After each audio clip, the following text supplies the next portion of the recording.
Hi, welcome to the next edition of Tech Tips from the Presserfoot. I'm Melody. Today we're going to continue our talk that we had about needles, but go to the other side of the equation. Threads. Threads, there are hundreds that you can choose from in the market today. You can get all sorts of different fibers. You can have cottons, you can have polyesters, you can have wools, you can have acrylics.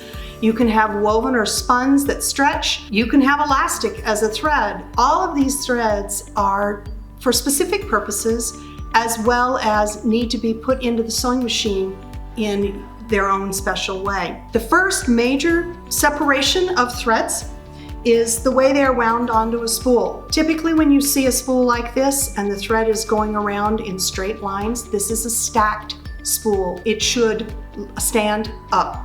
So if you have a sewing machine that has one of these over here, this is usually where it likes to be. If you can see X's of thread going around the spool, then this is cross-wound.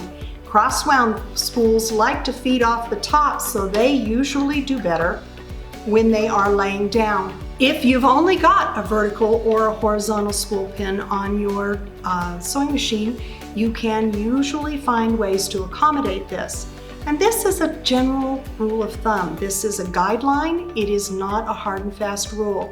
You will occasionally run on a thread that, even though it's stacked, doesn't behave well when it's here. When you lay it down, it does just fine. So the key is, this is a place to start.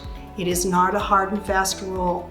And if it works, then that's great. Threads come in all sorts of sizes as well. In thread, the higher the number, the thinner the thread is. Most sewing machine threads that we use for quilting, piecing, we use 50 weight 2-ply, which is a fairly thin thread and it hides nicely in seams. But for things like embroidery or machine quilting, then you go on to a 40 weight, which is slightly bigger.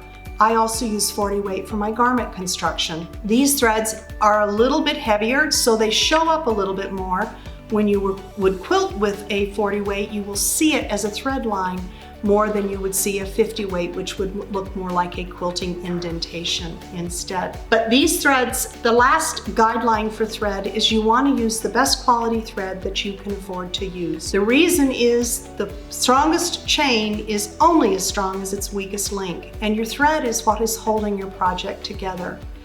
Your time is probably your most valuable aspect of any project, so you want to use good quality threads and fabrics so that it will hold together and last, so that you can hand it down to generations or use it to the full extent of whatever you need it for. Thanks for stopping in, and we look forward to seeing you soon for another tech tip.